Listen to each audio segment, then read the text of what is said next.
fun with CPD day down at the Aldwych today. So we started with the foot, and we thought we'd just video some of this to see if anyone's interested in finding out more about their feet. So here goes. What I normally look at with a foot, and this is after having a look at all the pathologies and red flags, which we like to rule out before we look at all the movement stuff, is I start with stability. So to begin with, all I get is someone to stand up on one leg, oops, and just see how stable they are. And then change onto the other side like so. And then we start to look what happens when we start to load it.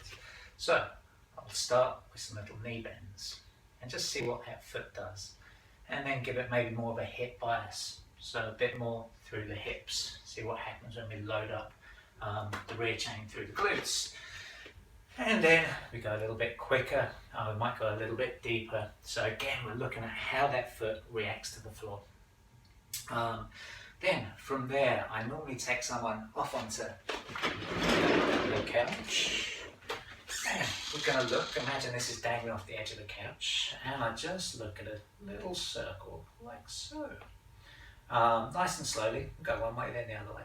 And what I'm looking at here is, can the foot get full access to all ranges of motion? Is there any jumping and juddering? Or actually a really useful thing to look at is, does the hip and the shin follow around? So actually nothing's coming from that ankle at all. In that case, or you can cross it over the leg like so, that locks it down. You can hold on to the shin and then just see what movement comes from that ankle on its own. Then, take care of the lovely anatomy of motion. We come down onto the foot itself. Place the hands on the talus just down here and just see how they're lined up stationary. So, first of all, are they pretty much level, or does one tilt in or tilt out? And yeah, just whether they line up pretty much along the line with the second toe, rough kind of point of reference there, or they're more turned out or more turned in. Then I normally just have a look at rotation from here. So I'll get someone to rotate to the left and rotate to the right. And things we're looking at here is, as I rotate to the right, does that right big toe still manage to rest lightly on the floor, or does it pick up into essentially an ankle sprain? And does the talus rotate with the foot? So we're just assessing the sort of positions which perhaps the body doesn't like to go in as much. And again, it doesn't tell us it's in the feet, it could be anywhere up the body feeding down. But we're starting on the feet today. Then I look at the big toes, we lift up the big toe. And what you should see here, everybody has a slightly different amount that they say you should be able to get to. 45 degrees seems like a nice arbitrary amount. And what we should see as the big toe comes up, hopefully, is the arch starts to lift. And as the arch starts to lift, it sends the talus externally, which has wedged on top of it the tibia and the fibula, which is basically the shin bones, and they should rotate with it. And what you might see as you assess this is that rotation come all the way up to the shoulders, and then look at the other side and see if the two fit together.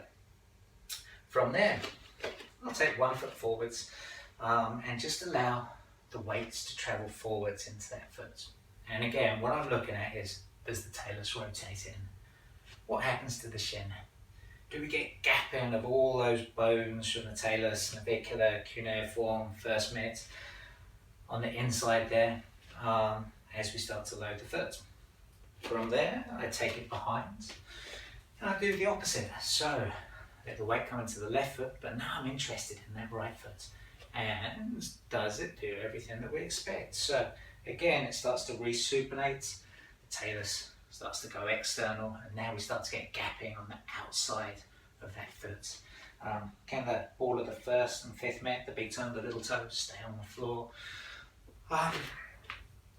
And then from there, where do I go from there? That's a good question. Then normally I will go hands-on and have a little look. The one other thing which I've added in recently, thanks to Mr. Ed Paget, is a little look at what the knee does with the foot staying on the floor. How much range do we have in the back of this ankle? Something I used to use in the PT world for ages, and I kind of stopped doing it for some reason. So now I've built that back in, and also I'll start to have a look as I reach forwards with this left leg. What does my right ankle do? Does it start to lift up? Is there different ranges between the two legs there? So that gives us a bit more information as well. And then, like I say, we'll get someone on the couch and have a little look at the foot type. So we have a forefoot and we have a rear foot. I just want to see off weight bearing where those two come to rest. And then we articulate through all the feet. And I'm looking for like a fan-like motion between the outside and the inside of the foot. And then any combination of the above in between. Does the talus fit back in the mortise? I call that from Diane Lee. She calls that, can you put the moose back in the hoose? Does it just slide back as the foot comes into dorsiflexion? So there's a few little things we look up there, and then just articulate each and every one of those joints just to see that they're moving. And then I normally have a little feel around right down into the side of the ankle. There's a couple of ligaments in there which are big, will experience a lot of ankle sprains, can become a little bit locked up. Look down into the cuboid. Again, this is something which can come locked up in ankle sprains. And do we get eversion through that calcaneus? Another thing which seems to start to become missing.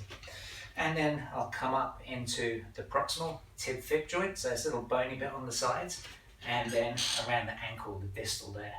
And just to see if we've got good range of motion in there, so that the talus can start to move and the fibula can start to move to give it space to come in and out. Yeah, in a nutshell, that's a quick rapid fire assessment of the foot and ankle according to mine and Gary's CPD training today. And we'll come back up with another one soon, maybe the articulations in the foot, or we'll come back up to the knee, which is a curious beast. But yeah, that'll be the next one. So I hope you've enjoyed.